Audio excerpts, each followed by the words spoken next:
which job is a lot less fun than most people expect. Preschool teacher, especially with new COVID-19 regulations. Ever try social distancing 3-year-olds? Oh my gosh. Build a bear. Weirdest and most frustrating thing. Granted, I didn't make it a super long time in the job, and seeing kids so happy is great. But they are really strict and the bad times get pretty bad. I imagine that store is just parents with sticker shock trying to talk their kids into cheaper options. You go in to do the little $35 bear, and walk out $150 later with the bear in a full tuxedo with a skateboard and a construction helmet. That is a fairly accurate assessment. I worked there for 14 years. I'm a forensic scientist and it's literally the only thing people ask me about on dating apps. It's very technical work and it's extremely routine. I'm an archaeologist and I imagine we have very similar conversations. Usually when I meet people I avoid the topic at this point because the pressure is on me to drive the energy of the conversation with the exciting 3% of what I do while avoiding too many technical terms. It's kind of deflating to see how quickly people go from 100 to 0 interest because of my explanation. Why? Your day must be just like being Indiana Jones all the time. /s. Professional photographer. Not like hobbyist, but business owning photographer. Sucks the love right out of your work. Because you started the business to take pictures. Then Karen doesn't like the way she looks in one of them, so she wants the whole set for free plus a shoot for free plus those images for free. Then the two high school kids getting into a very ill-advised marriage at exactly 18 years old wants to book you for their wedding, but their budget is only $50. Then Karen calls back because she loves your work and wants to pay for another shoot, but only if you agree to do her friend's daughter's destination wedding for free. Then you get a call from your last bride. It's been 2 weeks since their wedding. Where the duck are her pictures? Then you get no leads from a bridal expo. Then a client finds out you don't support their candidate and tries to take you to court to get her money back. Then some insta thought who thinks she's influencing people offers a collab where you take pro photos of her and she adds shutty insta filters to it and claims her friend took them and she's not gonna pay. And then you get some entitled mom who wants you to photograph every day of her newborn's first year of life for $100. I went back to being a hobbyist. Same. I burnt out after a few years. You realize how weddings are so cookie cutter, no matter the religious segment that they're attached to. The shuttiest one has got to be the couple who refused to honor the contract and didn't pay me after their wedding. Naturally I held their photos until payment was made. They tried suing me for not delivering their photos because apparently the 50% deposit was enough. Duck that. Took it to court and the Justice of Peace, this is in Canada, ordered him to pay up. Wasted a day and $400 to file the case. Really pissed me off for a long time since I met this couple at a church I used to go to. We even all hung out with other church friends prior. Years later, this old and his wife was found to be running an illegal puppy mill. He tried discarding one of the puppies at a Plaza shopping mall by throwing it into a garbage can. The puppy was inside a garbage bag and was crying, and people heard it and rescued it. Security cameras caught and eyed him clear as day. Police raided his house and found he had a bunch of animals in unkempt condition and the whole house smelled like shit. When you Google his name now, you find all of this. Pure karma. Barnes and Noble. Your job has literally nothing to do with books and it obviously attracts a lot of that type. Myself included. My younger sister worked in the cafe for a long time. She said it was really frustrating especially since they sold Starbucks coffee but weren't an actual Starbucks store, so people would complain about not taking their gift/loyalty cards or minor variations in the drink or pastry menu. That and making espresso drinks for people's 5-year-olds just felt really slimy. Who buys espresso for a 5-year-old? Park ranger. Don't get me wrong. I loved it. But a lot of days it was less talk about cool animals while wearing your ranger hat and more the toilets are overflowing again. Go clean the septic tank filter and stir the tank with a shovel. With a little bit of hey, there's a methed out guy down by the bridge. Can you convince him to leave without killing anyone? All for the low price of $26k/year with a college degree. Edit so more people will see this. I hate the idea that this comment might dissuade anybody from becoming a park ranger. These jobs are so varied. And I just happen to work for an underfunded agency with too few staff. Honestly, I still loved this job and would have kept doing it forever if a higher paying outdoor environmental job hadn't pretty much fallen into my lap. Being a park ranger taught me so much.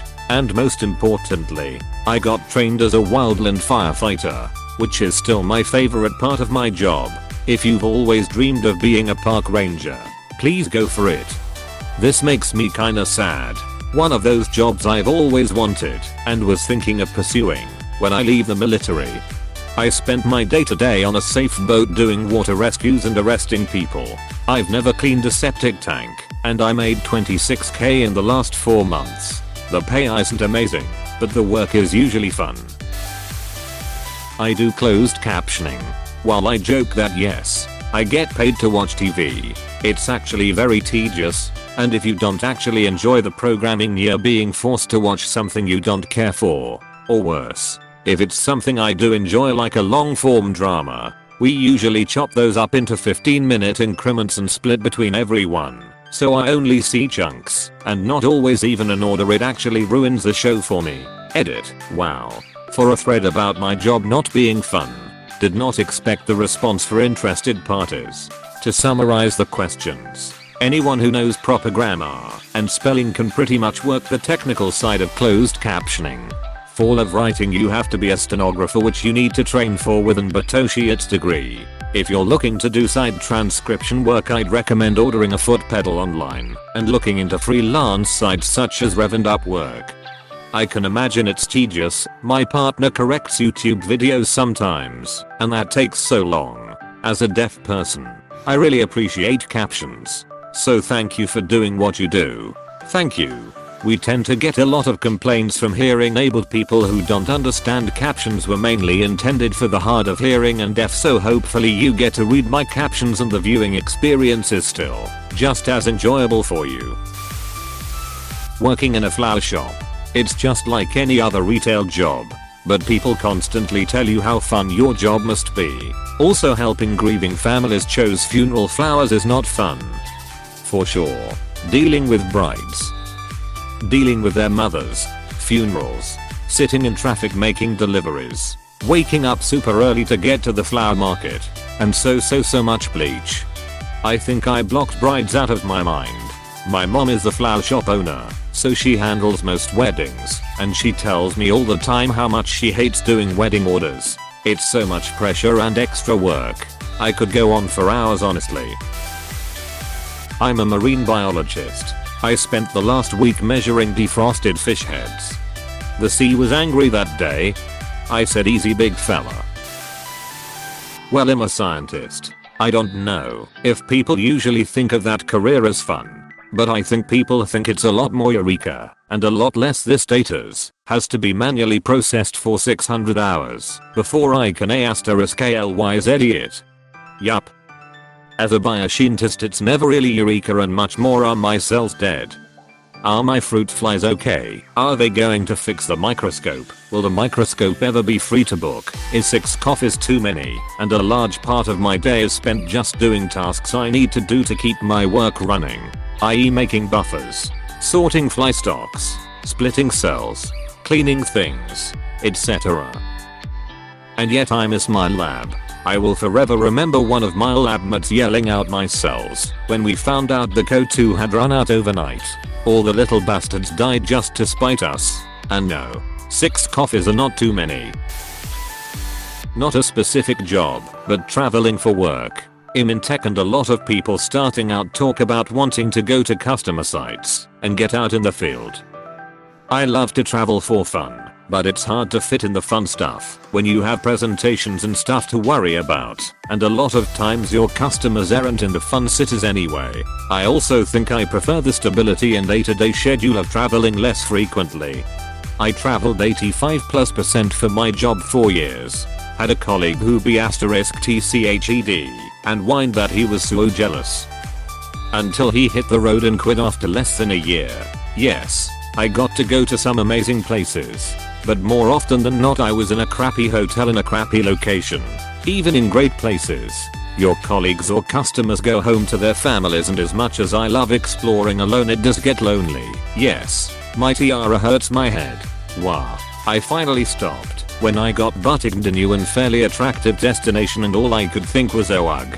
How long is that flight? And can someone else do it? I sure miss my exec platinum airline status though.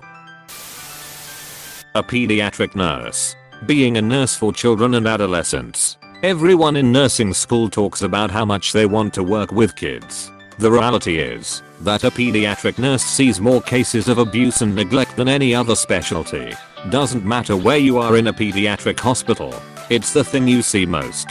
I've seen so many DCS, Department of Child Services, caseworkers that I've gotten to know some of them and became acquaintances with them.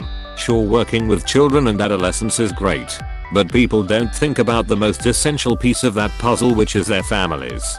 It doesn't matter how good of care you give to those kids. If you don't loop the parents into that care, you may as well just not be doing anything for them. I feel you. I work in pediatrics. I'm one step away from oncology, so I know more about cancer than I'd ever like to know. It can be soul crushing at times. I do pediatric mental health. I used to do hospice for a while, and I don't know how you deal with the emotional toll sometimes in oncology.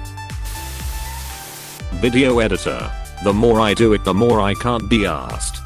What I hate so much is that when you send a draft or edit to the client/boss, they mostly seem so ungrateful. Or yeah, just make this easy change and we'll be good to go. No hole. That's not an easy change. I do video editing on top of graphic design, and people just seem so unappreciative of how much time and effort goes into a quick little video. The gap between what video editors know and what clients know about video editing is unfathomable. Most infuriating part of the job. TV/film production. I think most people dream of being the actor, the director, the people making the creative decisions, or the big shot producer calling the shots. But most of the people working in TV and film production are part of a machine. The grind. Working in a system.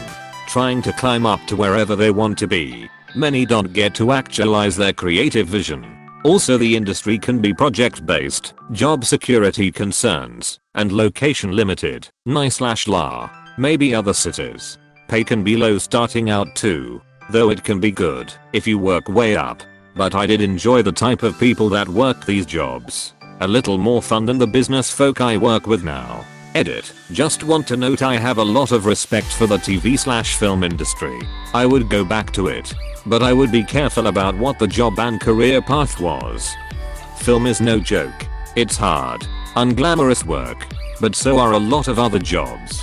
At the end of the day though, the worst day on set is better than the best day of any other regular job I've done. Although not necessarily bad. Beekeeping. Get used to the constant sound of buzzing during hive inspection/swarm removals, plus wearing the protective suit in hot, but weather for hours on end, give or take the situation. Also, there appears to be a large number of beekeepers allergic to bees, so EpiPens are a must. Why on earth would someone who's allergic to bee stings go into beekeeping? That seems a not very intelligent decision. They probably weren't allergic to bees before they became keepers. Repeated stings can lead to sensitization. Basically they become allergic. Here an old paper about it link. nkb NLM NE gov/pmc/article/pmc 1,113,072/. I always say the more fun it is to go somewhere, the worse it is to work there, like amusement parks and arcades. Honestly, every job that lots and lots of people really want to do sucks. Mostly due to supply and demand. You're gonna be treated like shit. And if you complain, you're gonna be fired because you're inherently replaceable. Because there's thousands of people that would love to do your job for even less money than you are making. I tried to explain this to my father when I was going to accept a bartending job at minimum wage. He said I should demand at least 15/hours, and I told him they would laugh me out of the bar and find some college student willing to work for less than minimum wage. The fact I would be getting minimum wage was because I knew the bartenders and the owner, so I would have started out at a higher position than just entry level. I didn't want to bartend. It was a guaranteed job with people I knew right after I graduated. It was more than I had otherwise, and I was easily replaceable for cheaper. Baker. Coming into work at 3/4 am, so you can have a 6 am baked goods is miserable. 00000HY0 U Street L0 VETHWAUSMLLWHNG0H0 me. Nope. I go home smelling like burnt oven. The last bakery we worked in we all shared dishwasher duty, which means the new hires did the majority of it, which means I went home damp with raw hands from a combo of dish soap and flour. Demolition. Everyone wants to break shut with a sledgehammer. Everyone is tired of lifting that sledgehammer by 5 swings. Nobody wants to load the broken stuff into bags or a wheelbarrow and take it to the dumpster. I did a 2-week demo job years ago where I had to jackhammer 75 pounds at least, a concrete slab and grind rubber into pieces. I'm in good shape, and that job knocked me up. Man, I thought jackhammers were a little more helpful than that. Always wanted to try one out for a job, but you just convinced me not to. Video game testing. I've been working in the game industry for 6 years now, and teaching for 2. Testing video games is thought to be just you just play games all day. La la la lil, but it's actually very specific and arduous. First of all, there are a bunch of testing methodologies such as load/soak testing, white room testing, version testing to name a few. But the most common one is functionality testing. Functionality testing is so, if I walk into that corner with the shotgun in my inventory, I can clip through the wall. But if I have my M16 in my inventory, I don't clip through. Apostrophe. How do you go about finding out something like your example where, if you walk through a wall with a certain item you clip? Is it just insane copious trial and error? It seems like such an insanely tough job. And then since you're only one guy, within a week someone finds some game breaking glitch fairly early on. It just seems like a tough cycle. Usually what'll happen is the tester will have it happen randomly, then try a bunch of use cases to figure out how to replicate it. Paleontologist. You don't get to work with full dinosaur skeletons and do all kinds of awesome expeditions. You're mostly sitting at a desk looking at some pictures and logging stuff on your computer. Maybe examining a fossil occasionally. If you're lucky you can go on a real dig. And OMG spend hours in the hot sun dusting off rocks. That actually sounds pretty fun. It basically sounds like school with some extra steps. I agree, if I was as into dinosaurs as much as I was when I was 6, this would be awesome. Researching dinosaurs all day and playing in the dirt. Sounds good. Working in an animal shelter. For sure. It's probably less intense than zookeeping. But the amount of people who apply or volunteer expecting to come in and play with cute puppies all day is absurd. We're basically animal maids. You deal with animals of all sorts of behavioral and developmental stages, shutting and pissing every ducking where, and then you look over, and this ducking dog named Chumbo Number swimming in his water bowl, so you gotta fill that up 6 times and dry his kennel out, and then you go and mop up the cat room around 10 kittens who want to eat your mop, and also 4 children who are all yelling that there's puke in the floor and die. Must clean it. Now, not to mention all the extra behind the scenes work that the public never sees. How in the summer, during kitten and puppy season, the shelter built to house 500 maximum has 750, and I didn't take a lunch or sit at all for any of my shifts for the past 6 days.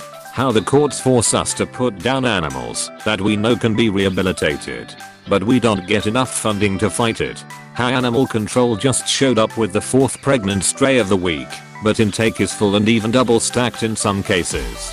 So your coworker fosters the cats on her own.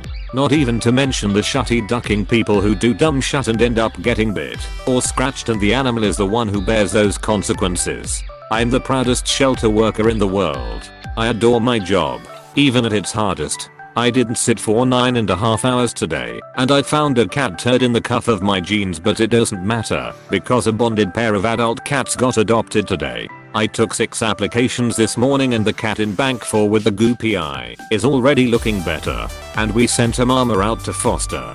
The hard work is always worth it for these babies. I want to hear more about Chumbawamba. Hey, thanks so much for watching. If you want more videos, don't forget to like and subscribe. You are helping me a lot. Thanks again.